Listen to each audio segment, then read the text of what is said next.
Hello, hello. All right. Good evening, everyone. Are you glad you're here this evening? All right. Thank you so much for coming. I know November 1. Ilan ba sa inyo dito you went to the cemetery this morning? Okay. May katabi ba kayo mukhang galing sementeryo ngayon? Okay. May sementeryo. Anyway, my name is Dan. If you're joining us for the first time, we want you to know we're thrilled that you're here today. Would you turn to the person beside you? Sabi mo sa kanya, welcome to the family. All right. Welcome to the Elevate Alabang family. Please feel at home. And if there's anything we can do for you except lend you money, okay, sabihin niyo lang sa amin. We're so glad that you're here. We're ending our All of Me series. How many of you have been here from week 1? Okay. Ilan ba sa inyo dito marami kayo natutunan since week 1? Okay. Once again, if you're here for the first time, this series is really all about what it means to be totally committed to God. And for the past 3 weeks, we discussed that our relationship with God really God is expecting from us total exclusive commitment. All right? Now today, we're gonna close and I want to start by asking you here, ilan ba sa inyo dito you love to play computer games, LAN games, online games? Okay, ilan ba sa inyo dito nagsi-COD kayo? Okay, COD? Okay, wala sa screen. Ilan ba sa inyo dito nag-LOL kayo? Okay, LOL? Alright, League of Legends. Dota, may nagdo-Dota pa ba ngayon? Okay. Ilan sa inyo dito nagsa-StarCraft 2 kayo? Okay, or StarCraft, or Counter-Strike? Okay. Basically, laro ng kuya ko yan. No, just kidding, okay? Those games are games versus, di ba? There's a winner. Sometimes there's a draw, but more often than not, there is a winner that emerges.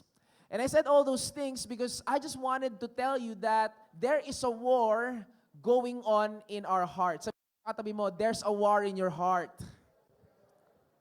Okay. Whether you're aware of it or not, there is a struggle in your heart and over your life, and it's a struggle between God and idols. Everyone say idols. Now, this afternoon, we're going to talk about this topic of idolatry. And if perhaps there are some of you here that, to you, this is somewhat vague.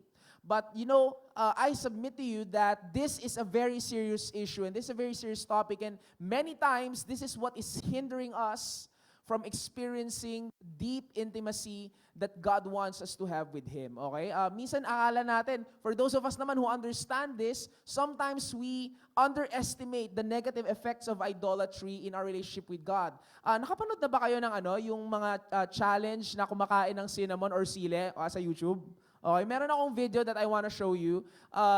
This video is an example of that. And this woman, akala niya kayang i-handle tong ghost pepper na to. Okay, napanood niyo na ba to? Okay, so why don't we show that video? You have your bananas, and I forgot what kind of cherry this is, but isn't it cute? Okay, so you have all kinds of different type of, and they're all good for you. So you make sure that you try some sometime. Okay. Oh yeah, this was probably a pepper.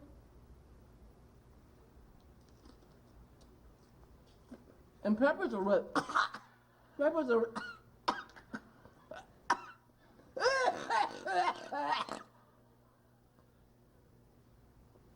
Peppers are really.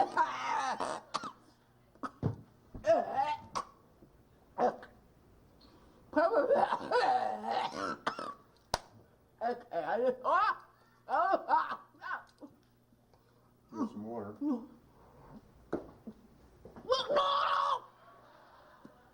Okay. Okay, so, okay, how many of you here nangyari na sa inyo yan? Okay, or may katabi kayong sumubok niyan? Okay, wala pa naman sana. You know, I'm sure that if not all of us, most of us here, we've had an experience trying something that we did not think would cause us much danger or harm, right? I mean, how many of you here na food poison na kayo before? Okay? Wala naman siguro sa atin dito in our right mind would go to a restaurant and wish, sana ordering ko dito contaminated. Di ba? Wala naman ganon. Di ba? In fact, I went to this binyagan, okay, I think 2 years ago to, and lunchtime to nung Sunday. And I was really hungry. And after ng binyagan, anong meron usually? May kainan, di ba? Kung magpapakatotoo tayo dito, many of us here, pag may debut, pag may kasal, we really go for the food, okay? But nung time na to, I was eating, I was enjoying my meal. Nawawala-wala yung mic ko. Embutido, pork steak, grabe, ang sarap ng juice, hindi siya matapang. Alam niyo yung juice na kantamtaman lang. So I was really having a good time. And then, madaling araw the next day, I woke up, I was sweating, ang sama. Nawala. Hello? Ito na lang. Hello? Hello. Ayun. Ang sama ng pakiramdam ko. And alam niyo yung feeling, yung parang pagtatrangkasuhin kayo, yung pagtumingin kayo sa taas, gumanong kayo, ang sakit nun dito. Di ba? And you know what happened? Na food poison ako, and sumusuka ako, basa yung tae ko. As in, grabe talaga. As in, there were times talagang sobrang desperado ko na. Sa CR na talaga ako nagsistay. As in, pag minsan sa 4 siguro ng pagsuka ko, sumasabay yung pagtae. Suka tae talaga. Gumagano. Grabe talaga. It was really terrible, okay? It was really terrible. I went to the hospital. It really took time before I got healed. And you know what? If I knew that pork steak, okay, and that juice would cost me 4 days of my life, okay, nasuka tayo ako ng tayo, I wouldn't have eaten it. And the same with idolatry. You know, I pray that as we close this series and as you understand what idolatry really is, that you're gonna be more alert, you're gonna search your heart, and you're gonna be committed to loving God and God alone. All right, so are you ready for our topic this evening? Okay, so, you know, we're gonna cover a lot, but in the short time I have with you, and I'm so excited to share this, but before anything else, I just wanna pray, and then we're gonna go to our main text. Why don't we all bow our heads? Let's close our eyes. Lord God, thank you so much for this evening that you enabled us to come here today. And Lord, as we celebrate November 1 and we remember those of our loved ones, Lord, who have gone ahead of us, help us be reminded that life is truly short and we cannot waste our lives. We cannot afford, Lord, to just live each day without any direction or purpose. So Lord, I pray that this moment will not be something that will pass just by, Lord God, but this will be an encounter with you for each and every one of us. Sana, Lord, through this moment, you will change us and you will convict us and you will bring us closer to you. I pray, Lord, for those of us who are struggling right now, who are discouraged, would you lift up our heads and encourage us and help me explain your word clearly to your people, and would you keep the enemy in distraction, so we thank you in Jesus' name. Amen. Amen. All right, our main text, if you have your Bibles, is in Exodus chapter 20, verses 1 to 6. If you don't have a Bible, if it's your first time, it's okay. It's on the screen. Okay, I want you to read with me with your beautiful eyes as I share with you with my beautiful voice. Okay, basahin natin to. Exodus 20, this is God speaking to the people of Israel. Sabi dito, God spoke all these words, I am the Lord your God who brought you out of Egypt, out of the land of slavery. You shall have no other gods before me. Verse 4, you shall not make for yourself an idol. Everyone say idol. An idol in the form of anything in heaven above or on the earth beneath or in the waters below.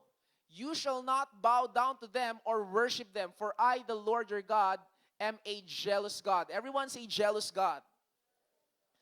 Punishing the children for the sin of the parents to the 3rd and 4th generation of those who hate me, but showing love to 1,000 generations of those who love me and keep my commandments. So, just a little background for the verse we just read. Okay, whenever you read the Bible, it's good, tingnan nyo yung context, yung background, so that you'll be able to interpret it properly. So, yung background nito, God has just delivered the Israelites, the people of Israel from their slavery in Egypt. They were here in the land of Egypt for 430 years. Ilan ba sa hindi dito may katabi kayo mukhang 430 years old? Okay. Meron dito. Welcome to church. Okay. So, He delivered them. Tumawid sila ng Red Sea. And they were traveling the desert. And at the time, they were in this place called Mount Sinai. Everyone say Mount Sinai. Okay. Now, what was happening here was that God was offering them an agreement or a covenant. Okay, agreement to. His agreement was this. Sabi niya sa people of Israel, His chosen people, sabi niya, if you will obey me, If you will follow me, then I will make you a holy nation.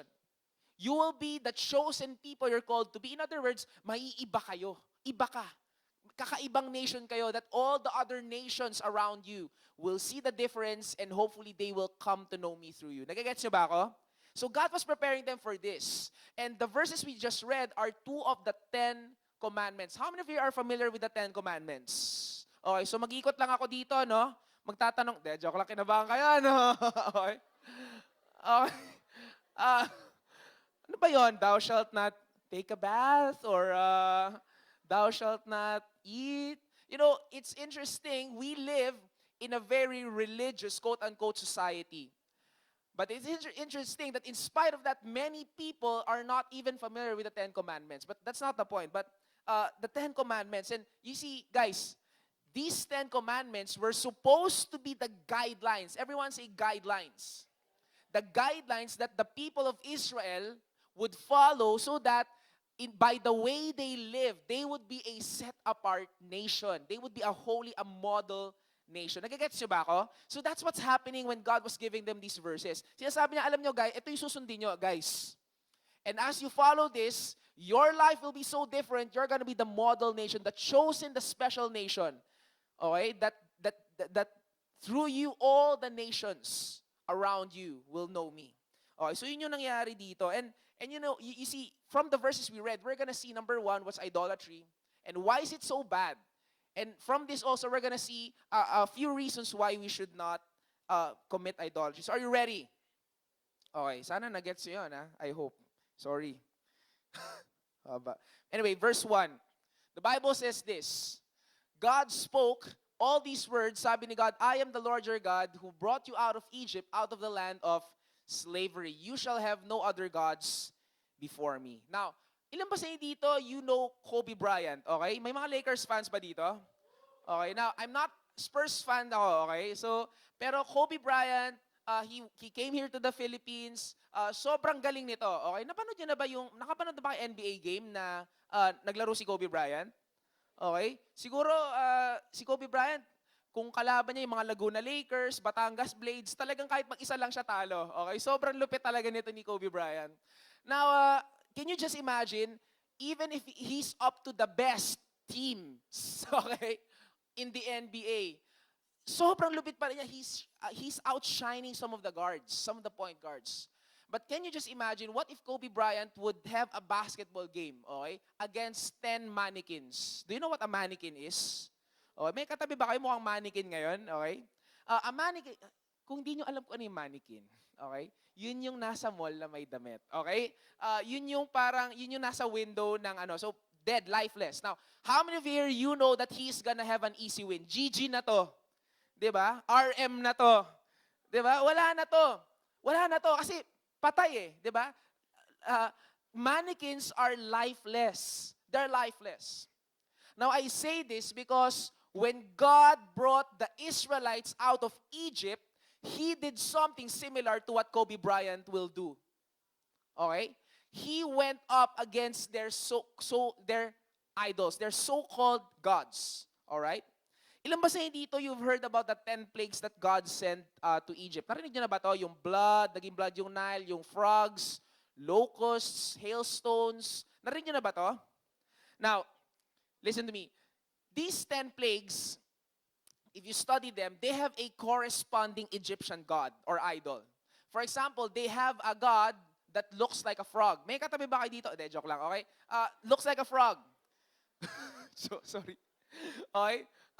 Ito mga Egyptians, they also have a god, an idol that looks like a locust. And you know, the Egyptian culture was so steeped in idolatry. They looked to stones, to cockroaches, to locusts for their harvest, for their protection, for their security, for their provision. They were looking at these gods. And you know, when God was sending these plagues, God was making a statement. God was not just doing something against Pharaoh. He was making a statement. He was shoving their gods in their face and he was saying, you know what? All these gods, yung God yung mukhang palaka, yung God yung mukhang tipaklong, those gods are fake gods. Because those so-called gods were not able to protect the Egyptians when God sent a swarm of frogs. Wala na, parang isa-isang dinismantle ni God. Hindi totoo yan. Bato lang yan. Statwa lang yan. I am the real God. And you know, the Israelites saw this. And when the Israelites were finally out of Egypt, in spite of all the opposition of Pharaoh, God was telling them, hey, I am the real God. I was the one who brought you out of Egypt. I'm the real God. So from now on, stop worshiping other gods. Nagigets niyo ba ako? That was what God was saying. Nakita niyo yung ginawa ko sa Egypt? I brought you out of Egypt. All those so-called gods were not able to stand against me. So stop worshiping them. I am to be your one and only. That was what God was saying. Don't worship anybody else. Just worship me. In verse 4, God says, you shall not make for yourself an idol. Everyone say idol. In the form of anything in heaven above, or on the earth beneath, or in the waters below. You shall not bow down to them or worship them. Now, idol in the original language means image. Okay, image. Ibig sabihin ba nun, masamang magkaroon ng figures? Ilan ba sa inyo dito mahilig kayo sa Jollibee? Okay? Jollibee. Anong nakikita nyo the moment you go to Jollibee? Ha? Si Jollibee. Di ba? Si Jollibee. Now, does that mean that to eat in Jollibee means committing idolatry? Or, for example, bawal pumunta sa McDo kasi pag pumunta ka sa McDo, may idol nakaganon sa chair. Di ba? Or may idol na kulay violet. Di ba? Parang, ibig sabihin, idolatry ba yun? Di ba? Parang, that's not what the verse means. God meant, do not create any image that you intend to worship, that you intend to venerate or bow down to. Gets nyo? So, for example, kung may minions kayo sa bahay, okay lang yun. As long as hindi nyo wino-worship yung minions nyo. Okay lang. Nagigets nyo ba ibig ko sabihin? God was saying, look, yung heavens above, earth below, waters beneath, those pretty much cover anything. So, image ng ibon, hindi pwede. Image ng puno, image ng tao, hindi pwede. God was saying, worship me alone. Are you still with me? Okay, that was what God was saying. Okay? You know, if you travel around the world, you'll discover, unfortunately, there are many forms of idols. For example, ilan ba sa dito may katabi kayo mukhang taga-Africa, okay? If you go to Africa, meron dito si Aris daw. Okay? If you go to Africa, there's this idol named, sorry. Okay, there's this, nasa harapan ka kasi pare, nakita kita. Okay, there's this idol named Shangu. Okay, he's the African idol. Okay, African idol. Now, if you go to India, there's this idol named Shiva. Okay, or Destroyer. That's the Indian idol. So, African idol, Indian idol. If you go to the US, there's the American idol. Okay, very different, but still. Now, if you go to the Philippines, if you go to Alabang, may Alabang idol. Okay, kilala nyo ba kung sino yung Alabang idol? Okay? Yan ang Alabang idol. Okay. Anyway, okay? Maraming iba-ibang idol sa mundo, okay? And you know, the very elementary type is the image worship. Now, in the Bible, there's a book called Isaiah. And in that book, God was really grieved over the idolatry of Israel. Kasi yung mga Israelites, ang dami nilang sinasambang iba-ibang mga statwa. And God through Isaiah was talking to the people. And I'm going to share with you a very short conversation they had. In chapter 44, sabi ni Isaiah sa mga tao, all who make idols are nothing. And the things they treasure are worthless. Those who would speak up for them are blind. They are ignorant to their own shame. He was saying, itong mga nag-worship ng idols, they're worshiping images who are blind, who are lifeless. So, they're ignorant. They're ignorant to their shame. And then, he was saying in verse 16, when we jump there, mahaba pa yan may mga iba pa siyang sinabi. It was like him saying, consider this. If you have a wood, half of the wood, this person burns in the fire. Over it, yung fire, he prepares his meal. He roasts his meat and eats his fill. He also warms himself and says, I am warm. I see the fire. Now, picture this, guys. Okay? Na-imagine nyo ba to? kung may kahoy ka daw, yung kalahati nun, panggagatong mo. And it will make you warm and it will cook your food. And sabi in verse 17, from the rest he makes a god, his idol. He bows down to it and worships. He prays to it and says, save me, you are my God. And it's like him saying, guys, okay, consider this. There's a block of wood, half of it you burn in the fire and use for food, and then half you bow down to and say, save me, feed my family, give me money, heal me of my sickness. And he was saying, it does not make sense. How many of you know it does not make sense? It does not make sense. But that's the elementary understanding of idolatry. And unfortunately, many times, especially for Christians, that's all about idolatry. But this evening, with the short time I have with you, I want to focus on the idols that we don't see, but are very much alive in our hearts. You see, I remember this quote given by a theologian named John Calvin. Okay, sabi niya dito, our heart is an idol factory. Sabi mo sa katabi mo, your heart daw. Okay. Now, what this simply means is that our hearts are always looking for things to put in the place that rightfully belongs to God. Now, ano ba talaga tong idol na to in this case? Let me just give you a very simple definition. An idol is anything or anyone we trust and value more than God.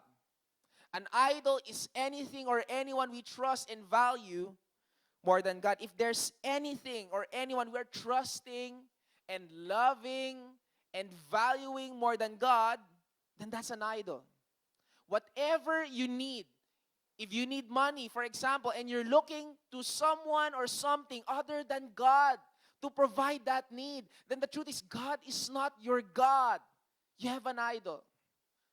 If there is a need that God is supposed to meet, and you're turning to anyone or anything else apart from God, then you have, before God, then you have an idol. That's idolatry. Instead of going to God and believing He's all sufficient. How many of you here, you believe that God has everything that we need? Okay? Do you believe in that? We don't need extra Diyos. Okay? We need God. God has everything that we need. Okay? Some of you will get that 2 weeks from now. Now, how does this play out? Let me just give you very quickly a few examples. Like, for example, 2 years ago, I heard this news that there was a 17-year-old kid, high school student, that traded his kidney to buy an iPhone and an iPad. Now, a couple of months after this news was released, he was already suffering from renal insufficiency. Yes, okay? Now, renal insufficiency, ibig sabihin lang nun, okay, hindi na nalilinis yung dugo niya. Okay? Renal insufficiency. And I'm not even sure if he's still alive. Now, perhaps there are some of us here, sinasabi natin, grabe naman yung batang yan. Di ko gagawin yan, mura-mura ng iPhone, kaya kita ibili dyan araw-araw eh. Yes, di ba? Friends tayo. Perhaps you're saying that, but you know what? If you think about it, perhaps this kid, because he was looking to technology, okay, to give him acceptance and love, he sacrificed his own body. You see, in the Old Testament, when this was written, some idol worship would involve cutting off your body parts, wounding yourself, flagellating, or nilalatigo mo yung sarili mo. Because in their minds, the idol worshipers were thinking, perhaps, if sinaktan ko yung sarili ko, if pinutol ko yung kamay ko, these gods would look at me with mercy. And we're thinking, this is already the 20th century, duh. I mean, is that still relevant to me today? And you know what? You discovered, seeing this story, we just became sophisticated. But you see, the essence of what's happening, of looking to other things, for things that God should provide, is still very much alive today. Nagigets niyo pa ba ako? Okay? You know, perhaps, sinasabi niya, siguro pag nagka-iPhone ako, i-accept na ako ng friends ko. Magiging important na ako. Siguro pag nagka-iPad na ako, hindi na ako pagtatawanan sa school kasi 5110 lang meron ako eh. Siguro magkakaroon ako ng acceptance. And he bowed down to this idol called technology. There was this girl, and this is a real story, but hindi yan yung girl, okay? Kinuha ko lang sa Google yan. Okay?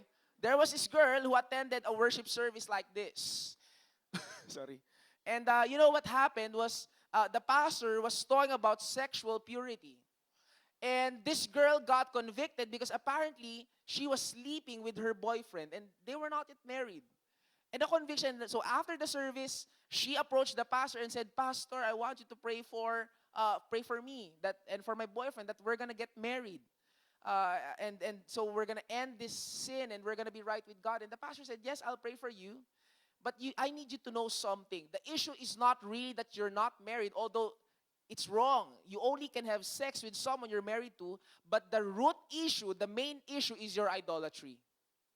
And he said to her, the truth is this, whenever you have sex, the bed is the altar, your body is the sacrifice, and your God is your boyfriend. And that's what's happening in your life today. It's the idolatry. Instead of looking to God. Siguro yung sinasabi niya, without you, my life has no meaning. Anong mangyayari sa akin pag nawala ka? Because you complete me. Diba? But seriously, instead of going to God to give you a sense of meaning, of purpose, of identity, to make you girls feel valuable, feel beautiful, all right, feel special, you go to a God named Boylet. Diba? That's what's happening here.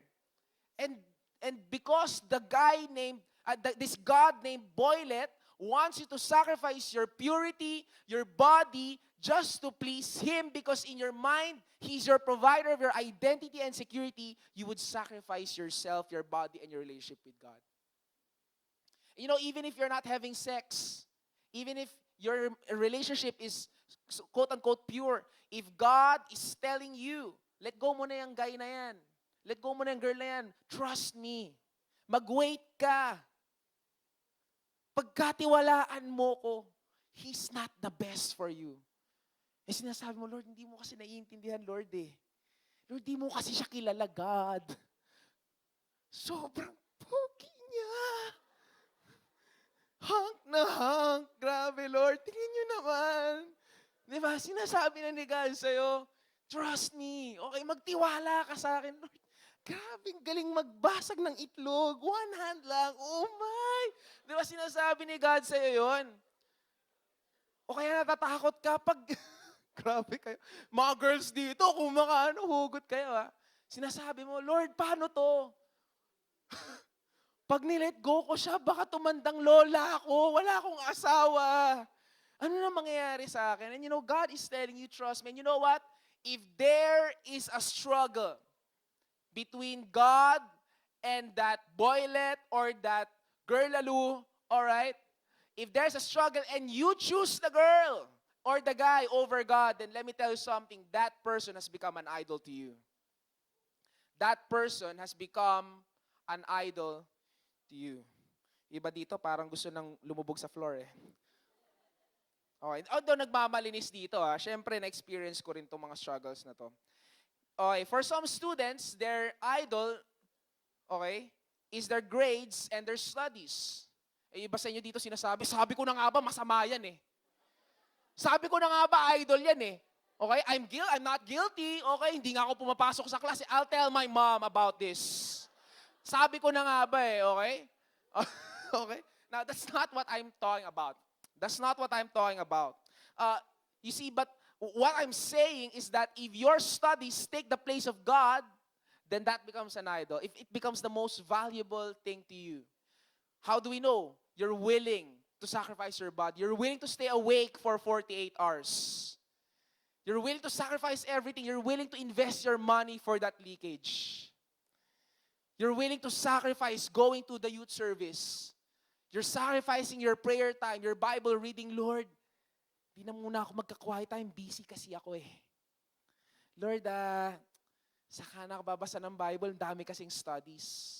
You're willing, if you're a leader here, you're willing to sacrifice your disciples. Wala ka namang Saturday class.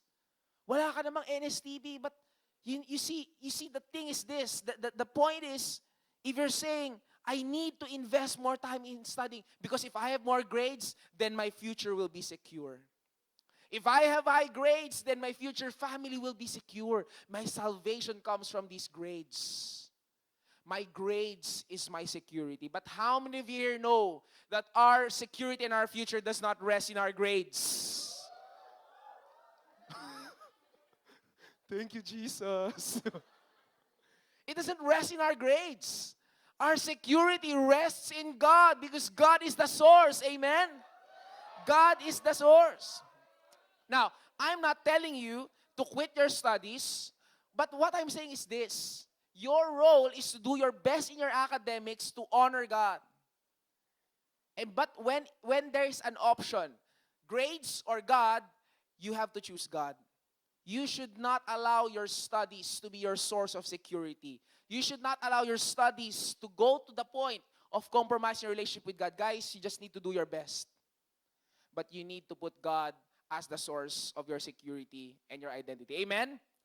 Amen. God is the source. Now, for some people, it's their money. For some people, it's their ambition. For some people, it's their popularity. Whatever it is, my question to you is this: what are the idols you are allowing to rule in your heart today?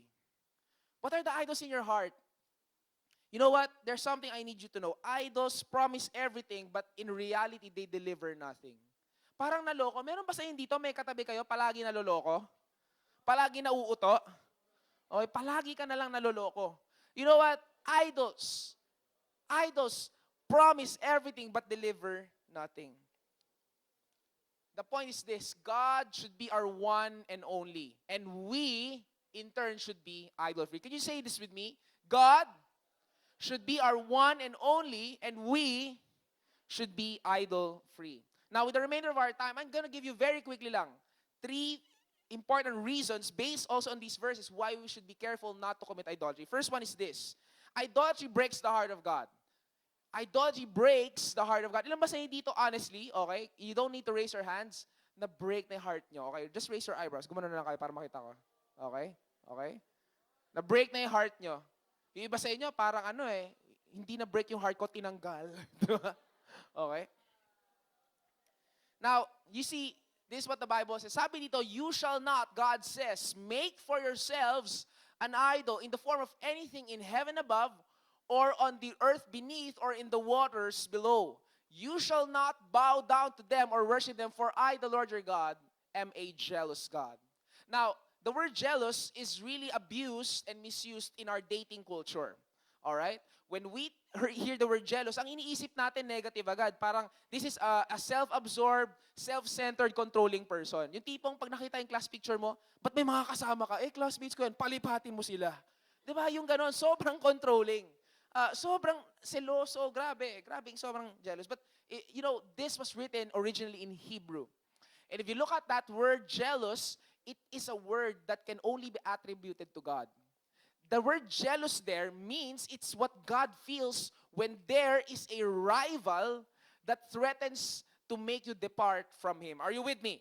Okay, that's the word. What the word jealous means. Now, how many of you here one day you dream of being married? Honestly, okay? Magpakatotoo na kayo. How many here one day you dream of getting married? Yung iba ayaw? Okay, niloloko nyo sarili nyo. Okay? You dream of getting married. Now, question. Next question. How many of you here, when you're married, or if that's God's will for you, you desire to be with a husband or a wife that is faithful to you 100%? Okay? Yung hindi ka lolokohin. Yung iba, gusto nyo magpaloko? Okay, pagpe-pray ko kayo mamaya. Okay. Now, guys, how would you feel if you got married and then Monday to Saturday, intimate kayo nung wife or husband nyo, tapos pagdating ng Sunday, kasama niya ex niya? Okay? Okay lang ba yun? O sige, ay ingat kayo, enjoy. Hindi naman kayo ganon, di ba? It's gonna be painful. And you see, the thing is this, God gets righteously angry. Okay? He gets righteously angry when we give our affections to anything or anyone more than Him. Nagagets nyo pa ba yun? Pag may third party, just like us, God has emotions. And He feels this pain inside. It breaks His heart. You know, there's one thing I need you to know with this point, that idolatry is really spiritual adultery. It's spiritual adultery. And I know there are some of you here, you have broken families. You know the pain of adultery. what it does to you. And kayo, can you just imagine this? If you catch your husband or wife having sex with someone else, painful, devastating. In fact, if you read the book of Isaiah and Jeremiah, even the book of Hosea, God was really grieving over Israel. Kasi ang trato ni God sa kanila, it was like the people were His bride. And sinasabi ni God sa kanila, grabe naman yung ginawa nyo sa akin. In Jeremiah to sabi ni God, I remember the devotion of your youth. Okay? You followed me in the wilderness. Tapos sabi niya, what happened? Anong sama yung nakita niyo with me?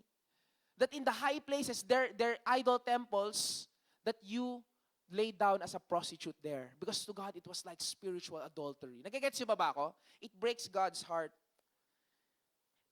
Now, do you know this documentary? It's The Polygamists, okay, in the National Geographic Channel.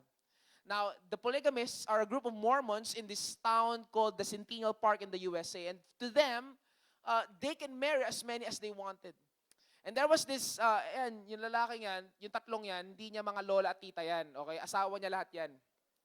Okay? Now, guys, listen to me. I watched this. There was this man, he went home, he was home every 4 days, 4 days in a week. And 3 days of that week, he would go somewhere to go to work. So whenever he would go home, he would go out with his wives. So lalabas sila, triple date sila. Siya, yung dalawang misis niya. When they would go, and I watched this with my own eyes, when they would go home, what would happen is that yung isang wife niya sa taas yung kwarto. Yung isang wife niya sa baba yung kwarto. First 2 days na nasa bahay siya. Pagdating sa stairs, bye-bye, wife number 1, aakyat siya, and he will sleep with his wife number 2. When the third day would come, lalabas sila, pagdating sa stairs, bye-bye wife number 2, dito naman siya makipag-sex sa wife niya. Can you just imagine? How would that feel? It's terrible. It's terrible. It's adultery. And you see, that's how God feels whenever we put something or someone in His place. It breaks God's heart. Next is this, that idolatry destroys the idolater. Idolatry destroys the idolater. God said, you shall not make for yourself an idol in the form of anything in heaven above, or in the earth beneath, or in the waters below. You shall not bow down to them or worship them, for I, the Lord your God, am a jealous God, punishing the children for the sin of the parents to the third and fourth generation, to those who hate me, but showing love to 1,000 generations of those who love me and keep my commandments. May question ako sa inyo. Ilan ba sa inyo dito nadamay na kayo sa kalokohan ng ibang tao? Okay? Now, when I was in high school, okay, meron ako mga kabatchmates na medyo loko talaga itong mga to. Ito yung mga tipong estudyanteng naglalagari ng teacher's table, okay? Meron kaming yung boy CR, pinagsisisipan nila yun. Hindi namin alam kung bakit pinagsisisipan nila. Kung ganito kalaki kung ganito kalaki yung door, ito na lang yung natitira, ito na lang yung gumagano. Sinawasak talaga yung door ng boy CR. May ginawa, kasi sa tabi ng building namin, sa Muntinlupa Science, sa likod nun, may squatters area dati. Okay? Okay? May squatters area doon. Ang ginawa nila, kumuha sila ng isang armchair, and I assume nilagyan nila ng gas, sinunog nila yung armchair, tinapon nila doon sa squatters. Ganun kagrabe itong mga to. And there was one time, 4th year na kami. Okay? 4th year high school na kami. For some reason, may ginawa sila na wala ng kuryente buong floor namin. So dahil doon, na-ban kami. Kasama ako, good boy. Joke lang. Na-ban kaming lahat from our floor. And lahat kami, sa gazebo kami nag-class. It was really terrible. Lahat kami na-brand as mga black sheep or something. Nadamay kami sa kalokohan nitong mga school, mga batchmates namin ito. Now, reading this verse, perhaps you're thinking, ganun ba si God? Will He punish me for someone else's mistake? And the answer is no. Because God is a just God. We reap what we sow. But the issue here, if you study the context of this verse, what it's saying is that if the children will follow the idolatrous lifestyle of their parents, gagawin din nila yon, and the consequences reaped by their parents, they will also experience. And later on, when they become parents, they're gonna pass it on to their children.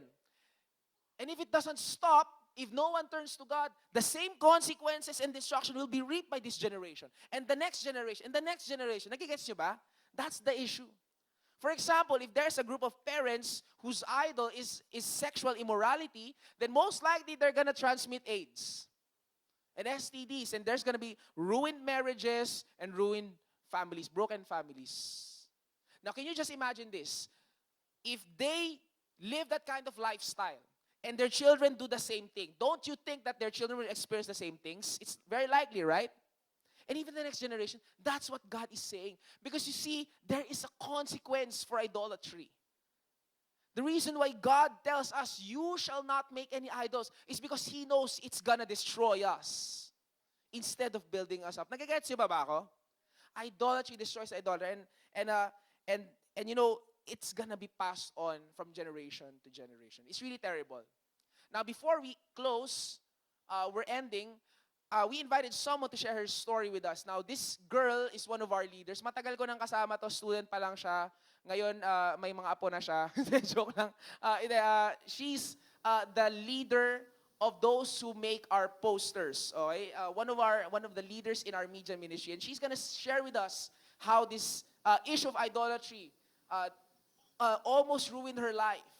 But by God's grace, she destroyed the idols, and now she's back on track. Please welcome Miss Tin Burses.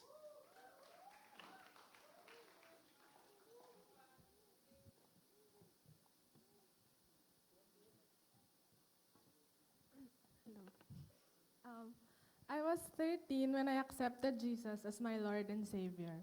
I realized I was a sinner and He forgave me for my sins. I didn't really understand what Lord meant at that time. But anyway, I obeyed God in most areas of my life except for one, my personal life. I was doing fine until I met this guy in college who eventually became my boyfriend. Our relationship started out okay. I felt loved and accepted, but the problem was we didn't share the same faith. And his family was very strict with their religion. We agreed that God would be our common ground and He would show up from time to time when I invited Him here. So I thought, problem solved. But God decided to intervene.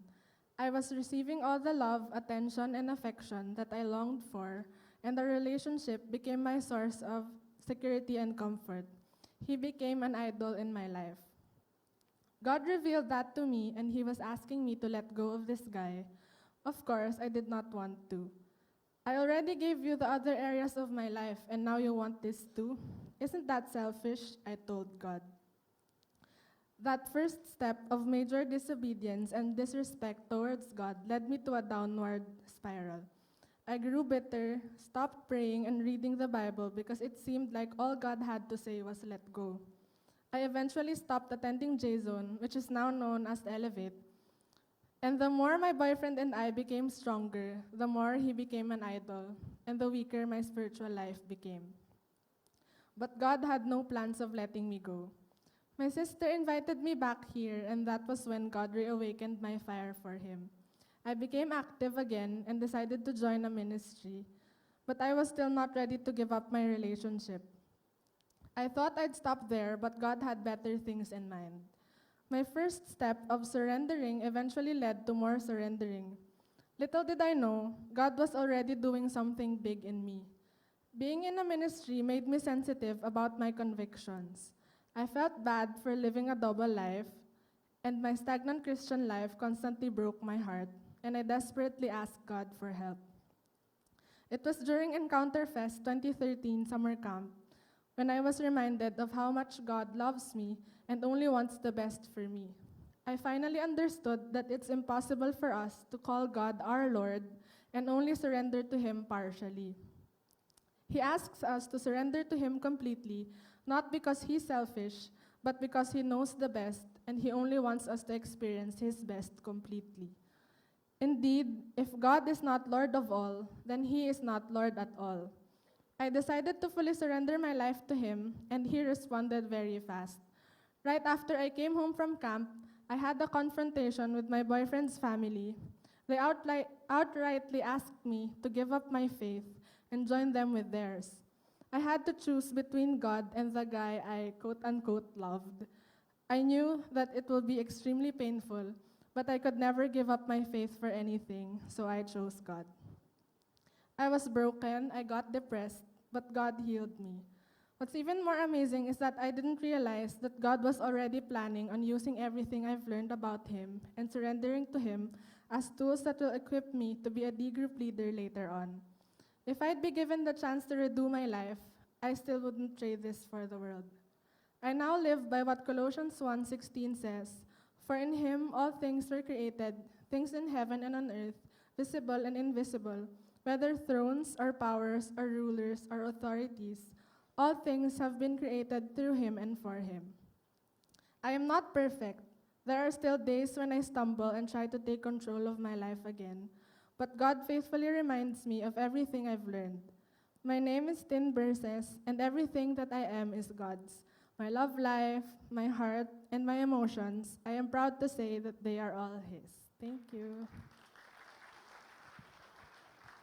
All right. As we close, let me just call on the music team, and I just want to go to the last point we have, all right, as we end this message and this series. Total devotion to God, as opposed to idolatry, brings blessing and intimacy with Him. You know, if you look at that verse, those set of verses, we'll read this. God was telling the Israelites, "You shall not make for yourself an idol in the form of anything, in heaven above, or on the earth beneath, or in the waters below. You shall not bow down to them or worship them, for I, the Lord your God, am a jealous God, punishing the children for the sin of the parents to the third and fourth generation of those who hate me, but showing love." Everyone say, showing love. Sabi mo sa katabi mo, showing love. Isa pa, sabi mo, showing love. Sabi ni God dito, but showing love to 1,000 generations of those who love me and keep my commandments.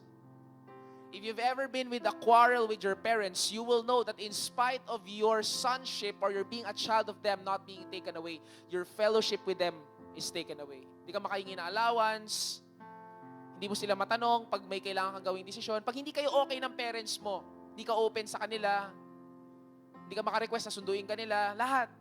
Parang hindi okay sa bahay. And I know some of you have broken families. But imagine this. Imagine you have a perfect parent like God. And there's nothing standing in the way between you and Him. And because of that, like in John 15, He says, "If you abide in me, obey me, you will remain in my love." In other words, yung fellowship natin okay. May experience mo yung wisdom ko. Matatanong mo ako, parang ang sarap pag-pray, hindi mabigat sa loob kasi walang third party eh. Confident ka humingi ng provision. Lord, I need tuition fee. Lord, there are needs that I have. Confident ka lumapit sa Kanya kasi walang third party. Pag mapipray ka, Lord, would you protect me? Give me wisdom. Lord, take control of my heart. Confident ka, parang ang sarap ng time with God kasi walang third party. And you know, there's something I need all of us to understand. That God made and designed us for an exclusive love relationship with Him. Exclusive. Walang third party. Ang gusto ni God, tayo at siya lang. Tayo at siya lang. Walang iba. Walang third party. Ang hinihingi ni God sa atin, mahalin mo ako at ako lang. Don't put anyone beside me. Love only me and me alone.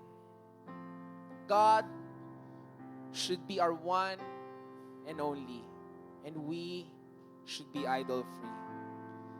How many of you here, you want God to be your one and only? Alright? God should be our one and only. Sabi mo sa katabi mo, God should be your one and only. God should be your one and only. Trust Him alone. Value Him more than anyone else. Love Him, obey Him. May there be no one and nothing that would stand beside Him. Amen? Amen. All right? Can we just clap our hands to God? Praise God. Thank you, Lord. Let's all stand. Let's all stand. Let's bow our heads. Let's close our eyes. Lord, thank you so much for your word. Lord, thank you for warning us, Lord God, and teaching us about the danger, the sin that is idolatry. Lord, I pray that all of us would be idol-free. Now, perhaps there are some of you here, I just want to pray for a specific group of people. If you already have a relationship with God, you already are sure where you're gonna go when you die, may relationship ka na with Jesus. But throughout the time, from the time you came in here, God has been nudging your heart and He's been telling you, alam mo anak, may idol sa puso mo. Right now, you're no longer trusting me for your security. You're no longer getting your identity from me. Your fulfillment, yung needs na meron ka, financially, emotionally, physically, you're no longer looking to me. You're looking to so many other people, to things. And you've ceased from looking to me. May third party sa relationship natin. May third party, may fourth party, may fifth party, ang dami. Pero gusto ko ngayon, bumalik ka sa akin. And ako lang yung mahalin mo. Perhaps God is telling you, I want you to break all those idols. And I want you to come back na tayong dalawa lang. Tayong dalawa lang. Tayong dalawa lang. And if that's you, I want you to bow your heads, close your eyes. If you already have a relationship with God and God has been convicting you of these idols and you're saying, God, I'm gonna quit playing games. I'm gonna quit running away, hardening my heart, drowning your voice. But Lord, here are the idols in my life. Break all of them, smash them to pieces, and return, Lord God, to your rightful place, the place that only belongs to you. If that's you, as nobody's looking around, I want you to raise both your hands as a sign of surrender, saying, God, I surrender all my idols to you. Lord, I'm not gonna defend myself. I'm not gonna reason out with you. But Lord, I admit, as you've been convicting my heart, Lord, sirain niyo itong mga idols sa buhay ko, Lord. Lord, gusto ko tayong dalawa lang. Lord, I just want to value you more than anyone else. Lord, this relationship, if you're asking me to let go, I'm gonna let go. Lord God, if I've been sacrificing my body, Lord God, I'm gonna prioritize you. You're gonna be first again in my life. There's no one, Lord, that will stand between us again. I want you in your own words. In your own words, talk to God. Talk to God. Surrender to Him. Say, God, forgive me. Lord, forgive me. Come on, talk to God. Express to Him, Lord, sorry. Sorry talaga, Lord. Lord, break all these idols. Alisin niyo lahat ng mga idols sa puso ko, Lord. Help me, Lord, trust in you alone. Help me, Lord, to put you and value you more than anyone and anything else. Lord God, Lord, sorry. Lord, we're so sorry for all the times, Lord God, that we look to counterfeit gods and chose idols and substitutes, Lord, for you. Forgive us for breaking your heart and putting destruction upon ourselves. So sorry talaga. Sorry, Lord, for all the times that instead of going to you, we went to others. Instead of trusting in you, we trusted others. Lord, forgive us for all the times that when we were faced with a choice between you and something else or someone else that we did choose you. Sorry. Lord, right now we recommit our hearts to you. The battle is over. The war is over, Lord. And we choose you, Lord. We choose you, Lord. We choose to put all our trust in you. We choose to put, Lord God, all our love in you, our value, Lord God, in you. We choose to look to you for all that we need, all that our heart longs for, our identity, our security, Lord, our value. Lord, we look to you for all these things. Make us idol-free, and may you truly be our one and only. In Jesus' name we pray. And everybody said, amen and amen. Let's clap our hands to God. Let's sing this song to God.